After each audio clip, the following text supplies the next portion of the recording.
ụbọchị m jere egwu n'Izọgụ n'ihe eme ka m si bịa wee pụtalụ na Nkwachi ebe niile wee bụrụ sọsọ mmọnwụ wee jụba afa ife na-eme fasi na Ikeji ndị Izọgụ elugo welituze na moto ka m chọrọ ụzọ m ga-esi n'alụ n'obi. Ladies and gentlemen, anyị abịalugo na Nkwachi live ka dapụta Ikeji Izọgụ 2025 Nkwachi live and direct. Ihe a ga-emechi ya eme tata ka bịa gosi na mmọnwụ niile dị n'arọ ndị Izọgụ a ga-esite na Nkwachi tata. Ọmụnwa bụ abụchi Izọgụ akara aka Izọgụ oke mbụ ọnwa aka eme nke ọcha daalụ nụ ndị. This is Abadagu Izọgụ.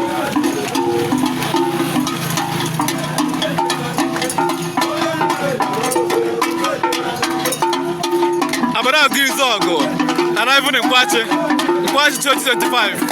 Hey! Abadagu Izọgụ erutego Nkwachi 2025. Chineke ebe na ahụ n'ugwu ogidi Nkwachi.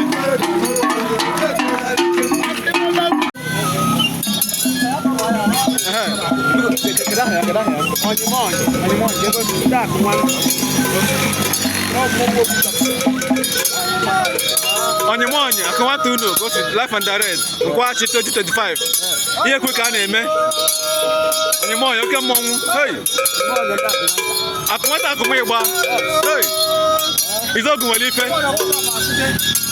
ụzọ olugbo mara site. Hey! Onyemonye akọwata akụmụ ịgba. Hey! Mmụọ na mma ya ka ị na-eme.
Mazlamba.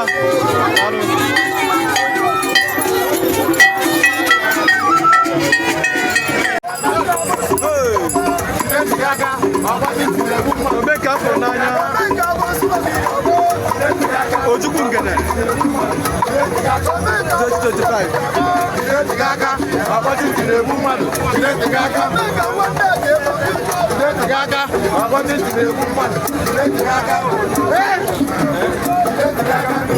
Ogugungo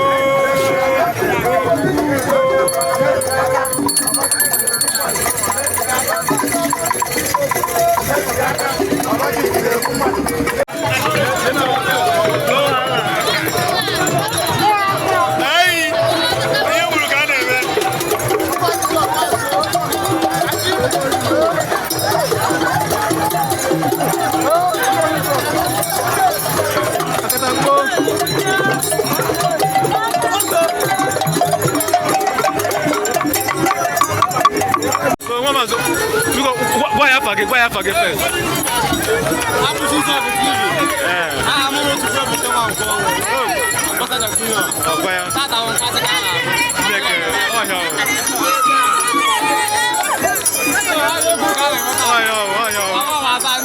Gwa ya.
One of the most beautiful masquerades in around this world. Oh, come on, man.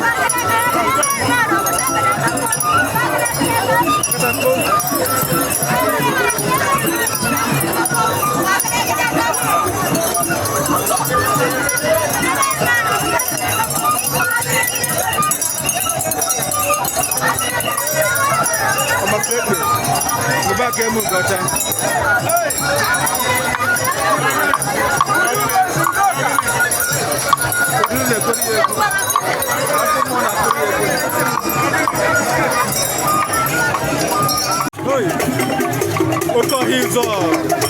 Oko Hills on Life and Direct, the party 2025.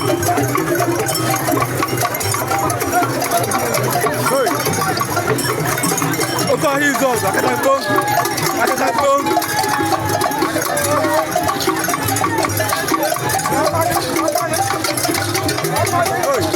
All the way from Daddy Timo. And it will be new.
Hey! Orulu Mariba! Abo Malaysia!